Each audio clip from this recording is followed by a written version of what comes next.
A nossa aula de hoje, constitui a sexta aula do curso de filosofia que a gente está dando aí para os alunos do Gino da Silveira, né, essa aula online devido ao Covid. Nossa sexta aula é a aula que nós vamos tratar hoje, acho que sexta aula. Nós vamos abordar hoje a filosofia de Heráclito de Éfeso. Ou seja, na aula passada nós vimos a discussão que se fez, a gente mostrou que a partir do século 6, 5 a.C., deflagra-se uma primeira crise, digamos assim, no interior da filosofia, da ciência antigas, que era a questão sobre o problema do movimento. Ou seja, vão surgir duas linhas de pensamento, duas tendências. O impressionante dessas duas tendências é que elas se constituem até os dias de hoje. Até os dias de hoje elas têm as suas repercussões, que é a discussão sobre o movimento, a mudança. A mudança é um fenômeno real ou aparente? Essa é a pergunta. A mudança é algo que nós não apenas vemos como de fato existe, aquilo que nós vemos como mudança de fato existe no mundo, é algo efetivo no mundo, ou é apenas fenomenal, ou seja, é apenas algo que aparece. Surgiram duas tendências, duas linhas, duas respostas a esse problema. A primeira resposta que nós estudamos foi a resposta dos monistas, o chamado monismo. A palavra monismo vem de uno, de um. Mono, em grego, significa um. Ou seja, a tese do monismo é de que a realidade é única. E essa realidade única não é uma realidade móvel, não é uma realidade em movimento, não é uma realidade movente, movida ou movente. A realidade que existe é uma realidade única, eterna, permanente, perfeita e imutável. E essa realidade é a realidade do ser. Tá?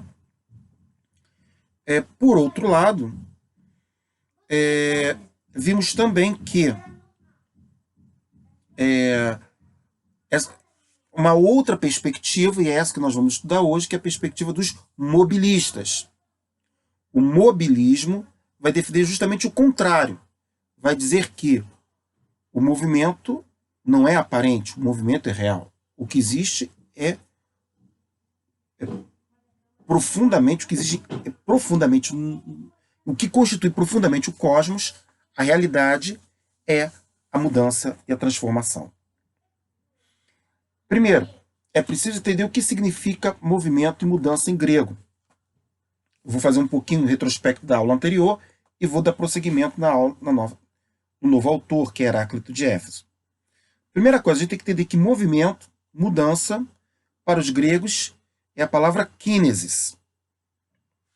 Kinesis pode tanto significar mudança e movimento, tanto pode significar mudança, no sentido de um corpo que se modifica em outro, uma metamorfose de uma lagarta em borboleta, uma mudança, quanto pode significar o deslocamento de um corpo no espaço, quando uma bola rola, uma pedra rola num despenhadeiro.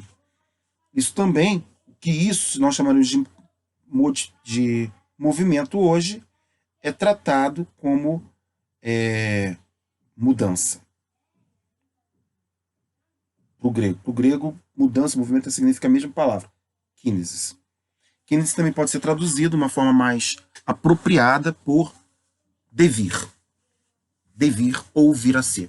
Ou seja, o vir a ser, a transformação, o vir a ser quer dizer a mudança, a transformação é real ou aparente. Os monistas vão defender que não, que é aparente, que não existe. Por quê? Porque para os monistas, isso a gente vê muito claramente em Parmênides de Eleia, que é considerado o patrono, fundador da escola eleata, ou eleática, ou escola monista, ou escola também chamada de parmenídica, em homenagem ao seu nome, Parmênides de Eleia, vai defender que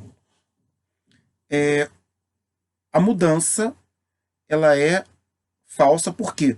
Porque quando eu levo em conta a mudança não consegue, ela não tem suplência, ela não tem sustentação lógica. Como assim? Em termos lógicos, e nesse sentido, Parmênides, ele é um precursor do princípio de identidade, lá de Aristóteles, os famosos 4 princípios racionais, e o primeiro princípio é o princípio da identidade, tudo aquilo que é, né? Ele vai dizer, olha, dentro do cânone da lógica, nós temos 2 categorias fundamentais, ser e não ser. O problema é qual? A mudança precisa levar em conta o não ser. Só que o não ser, segundo Parmênides, é um conceito lógico, é um conceito ilógico, porque eu não posso falar do não ser uma vez que ele não é. Só que a mudança leva em conta essa dimensão. Ela mistura ser e não ser. Ela diz que aquilo que é advém de algo que ela não era antes. Ou seja, em outras palavras, o ser e o não ser não conseguem, eles estão misturados quando eu levo em conta o movimento, e, portanto, a mudança é um conceito ilógico, logo aparente, logo apenas da ordem da opinião, da doxa. Ao passo que a dimensão do ser é a única possível e realizável em termos lógicos e, portanto, constitui a própria realidade. Né? Vimos também os famosos paradoxos de Zenão. Né? Zenão de Eleia foi um discípulo de Parmênides, né? Nascido na mesma cidade, Eleia, e ele vai defender, ele vai apresentar os paradoxos. O que é paradoxo? Paradoxo é uma outra maneira. Paradoxo vai ser chamado em latim de contradição. Né? Paradoxo e contradição são sinônimos aí. Né? O paradoxo é quando você produz opiniões contrárias. Quando você leva em conta um conceito no qual envolve duas afirmações que se opõem e, portanto, se contradizem. Né? Só que se Parmênides de Eleia, Zenão de Eleia, Milício de Samos, a escola eleata, nem falei de Milício de Samos, nem vou falar, só citei como também um dos nomes da escola eleática. Se para a escola eleática a contradição deve ser repudiada, deve ser abolida, deve ser evitada,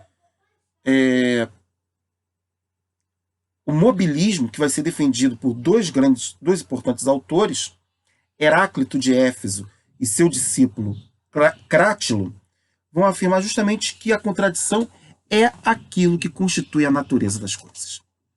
Ou seja, enquanto que um justamente nega o movimento, dizendo que o movimento é contraditório, o outro lado da história, o mobilismo, que vai defender o movimento, que o movimento de fato é efetivo, é real, e não apenas que é efetivo e é real. O movimento, ele é, como eu posso dizer, ele leva em conta a contradição, e a contradição não é algo fora da lógica, pelo contrário, é a lógica mais profunda que se encontra no meio das coisas. Bem, para isso a gente tem que entender o filósofo que vai defender essa tese, o principal defensor dessa tese, que é o filósofo Heráclito de Éfeso. Heráclito de Éfeso é um autor cuja obra poderia ser definida num único fragmento dele, no qual ele escreve Pantarrei. Em grego ele escreve Pantarrei. E o que significa Pantarrei? Pantarrei significa tudo muda. Tudo se transforma. Ou seja, para Heráclito de Éfeso, simplesmente tratar o ser e o não ser são conceitos falsos. São conceitos que constituem divagações sobre aquilo que de fato se observa no mundo. E o que se observa no mundo? A transformação. Tudo se transforma. Tudo. Nada é ou não é algo. Tudo é um eterno vir a ser. É uma constante, não vou usar a palavra eterno, porque a palavra eternidade nega o movimento, nega a transformação, a eternidade é a negação da transformação, mas a gente pode dizer que é uma constante transformação. Uma permanente transformação. Portanto, ao contrário de Parmênides de Eleia, para Heráclito de Éfeso, que é o autor que nós estamos estudando, a contradição é uma característica própria do mundo.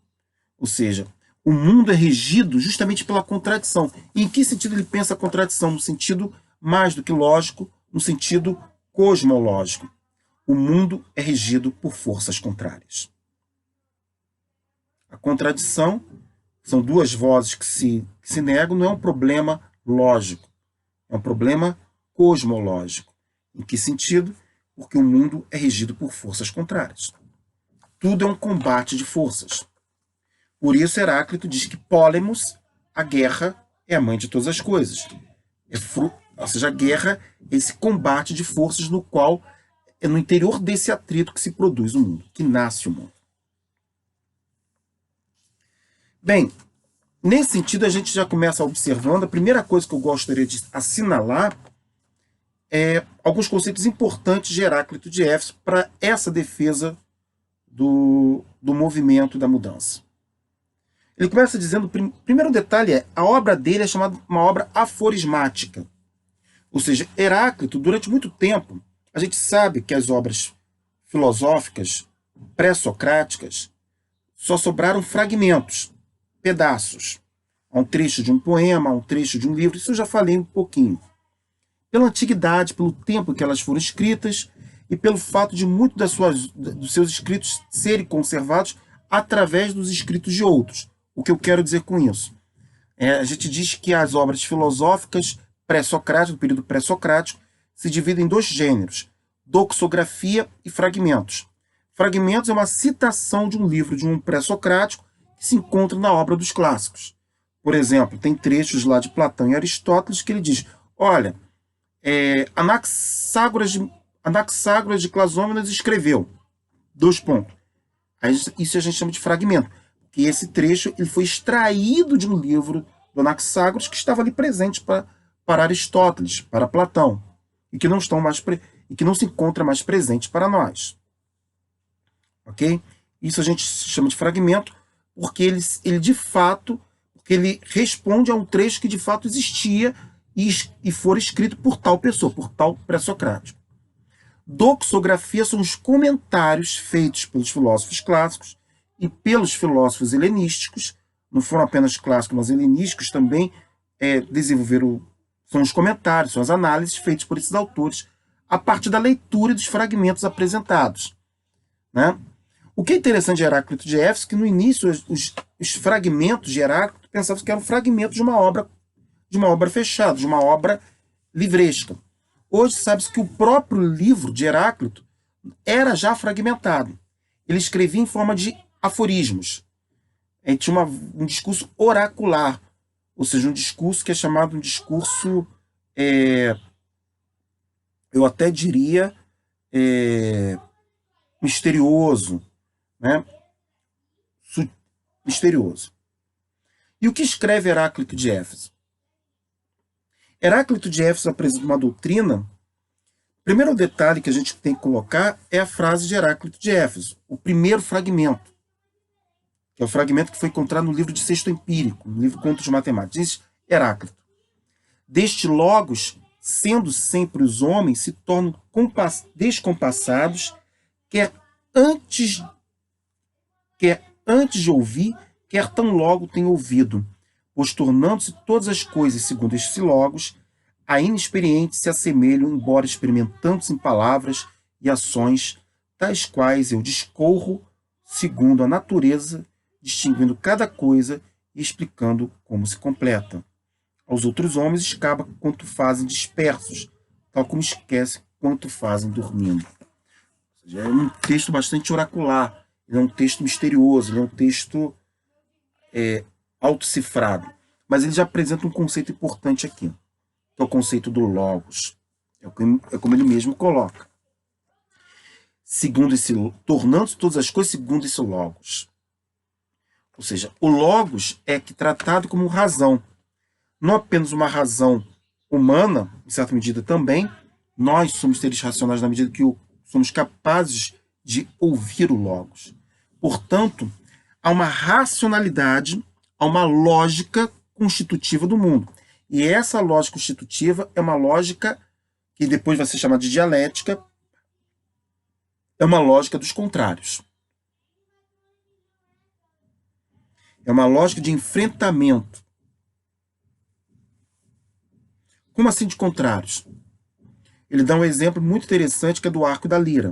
Ele diz, o som mais belo que se pode ouvir é feito pela relação do arco e da lira. O que é o arco e a lira? É a lira é a corda e o arco que força a corda. Para que se nasça a música mais perfeita, o som mais agradável, é preciso que o arco puxe o máximo possível a lira, a corda. E a corda também cria uma tensão sobre o arco. Isso é a relação de forças. Ou seja, para Heráclito, tudo é uma relação de forças. Nascimento e morte não são para Heráclito, são opostos, sim, mas opostos de uma mesma moeda, opostos necessários. É preciso que haja vida para que haja morte. É preciso que haja morte para que haja vida. Ele está sempre colocando nesse ponto a questão das relações de contrários.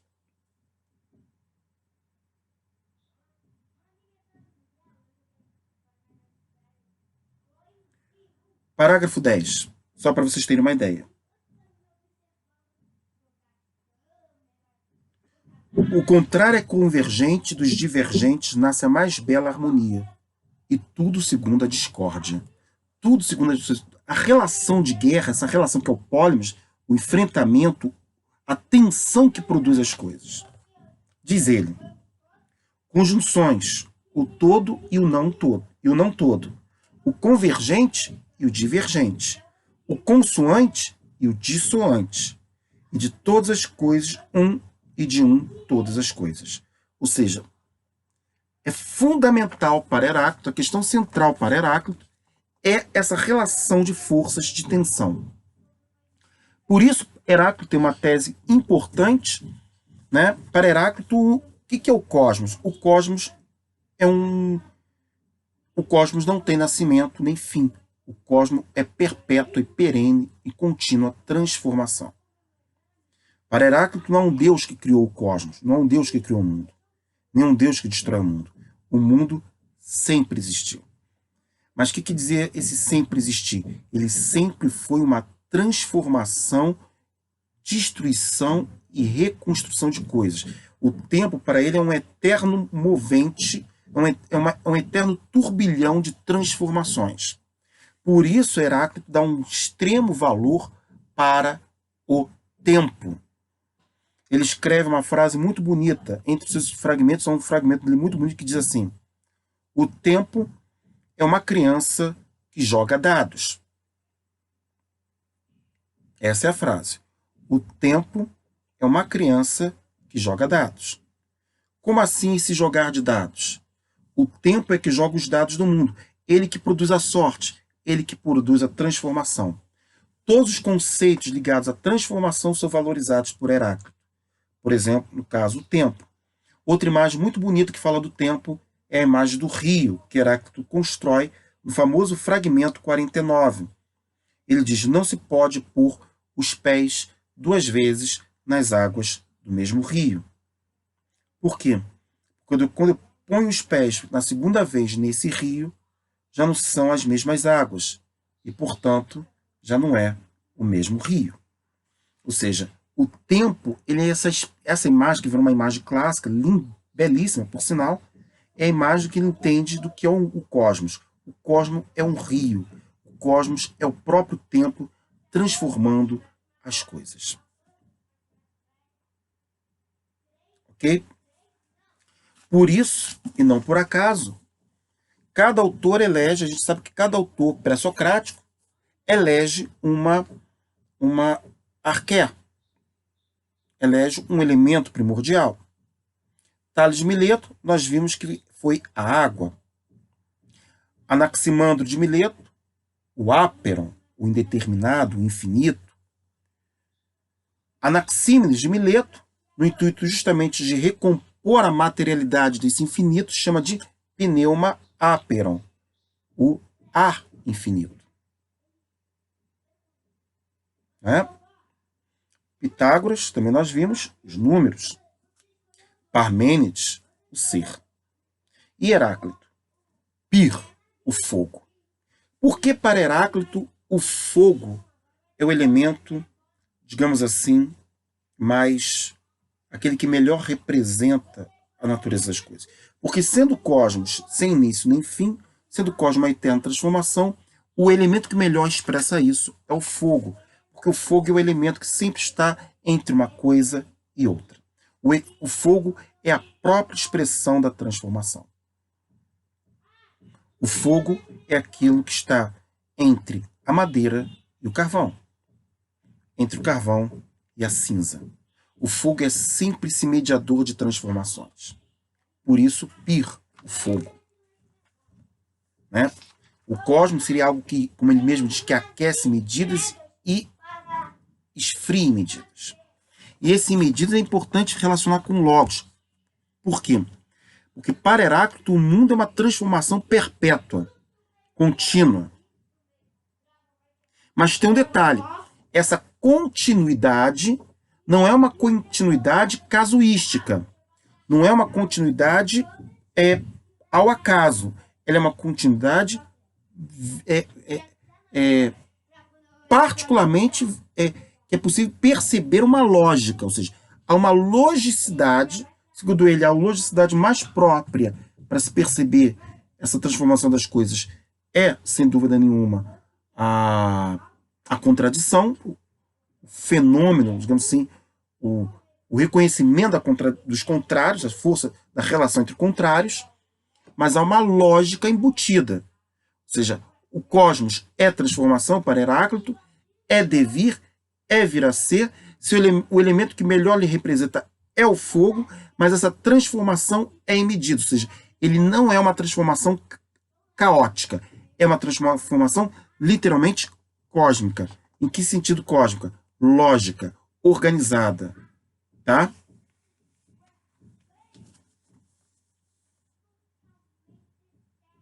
Outro ponto que eu queria assinalar é a importância do tempo. Eu falei, o tempo é uma criança que joga dados lá em Heráclito. Né? O tempo é uma criança que joga os dados. Maravilha. Mas como isso é pensado em Heráclito? O que é o tempo? O tempo para Heráclito, ele tem várias apreciações. Isso eu acho uma coisa muito bonita nos gregos. Nós só temos uma apreciação sobre o tempo. Nós, ocidentais, só nos restou uma única apreciação sobre o tempo. Né? Que é um tempo cronológico. O tempo cronológico. O cristianismo introduziu também um conceito também muito importante do tempo, que é o tempo eterno, a eternidade, que é um conceito diferente do cronológico. O tempo cronológico é um tempo linear, de passado, presente e futuro. O passado é aquilo que passou, o presente é aquilo que nós vivemos, o futuro é aquilo que há de vir. Esse tempo cronológico, ele é linear, uma forma de uma linha. A superação dessa linearidade, dessa transformação linear, é a eternidade, como é a promessa cristã. Né? A superação da perenidade, da finitude, né? Da nossa queda e, portanto, a possibilidade de uma vida eterna. Ou seja, uma vida fora do caráter perecível das coisas, da perecibilidade. Essa perecibilidade é muito cronológica. A própria ideia de Cronos é um deus descrito na mitologia grega como aquele que come os próprios filhos. Né? Quem é esse deus que come os próprios filhos? Quem são esses filhos? Somos todos nós. Nós somos filhos do tempo. E sendo filhos do tempo, somos devorados pelo tempo. Nós envelhecemos. É uma bela imagem, uma imagem muito bonita. Não é à toa que essas coisas são clássicas. Mas não é só isso. O grego também pensa uma outra dimensão do tempo que é muito importante para a gente falar de Heráclito, que é o tempo circular. Ele não apenas pensa o tempo de forma linear, mas ele pensa o tempo numa circularidade. Aion.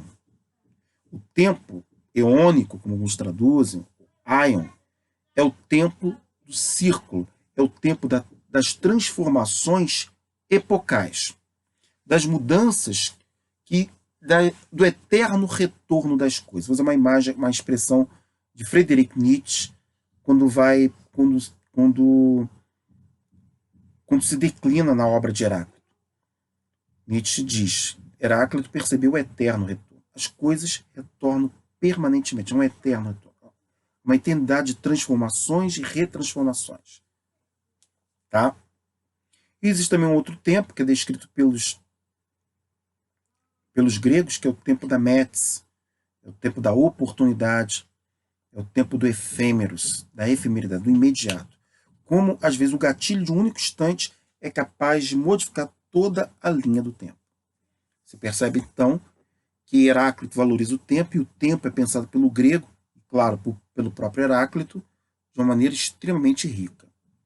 Bem, fiz uma apresentação bem rápida do pensamento heraclítico, até porque na última aula o pensamento parmenídeo foi bem extenso, 1 hora. Então agora eu estou fazendo uma aula mais enxuta. Né? Vimos que, primeiro, Heráclito de Éfeso defende a mudança e a transformação. Essa mudança e a transformação não é casuística, não é caótica, ela é lógica, há um logos operante nisso.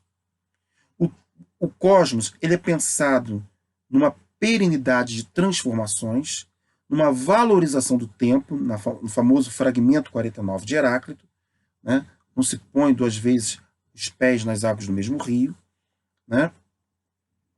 E que é a contradição que é justamente negada pelos eleatas é extremamente valorizada pelos mobilistas. Ok? Agora a gente fecha o nosso ciclo sobre o período pré-socrático. Eu poderia ainda falar de Anaxágoras de Clasômenas, Empédocles de Agrigento, dos atomistas. Ainda tem podia falar de muita coisa ainda. Mas o meu interesse é uma coisa mais enxuta, mais enxugar, para vocês terem uma compreensão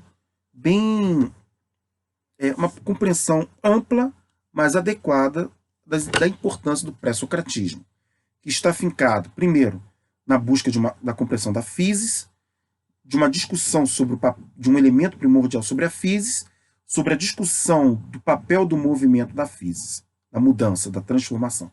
Esses 3 elementos vão ser fundamentais para aquilo que a gente vai estudar depois, que é quando a filosofia se torna sistemática na obra de Platão e Aristóteles. Agora a gente vai entrar no período clássico.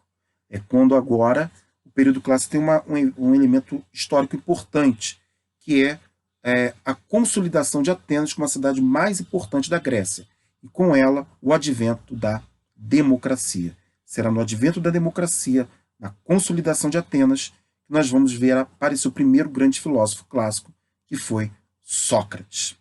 Tá ok? Para todos um grande abraço, se cuidem, e é isso.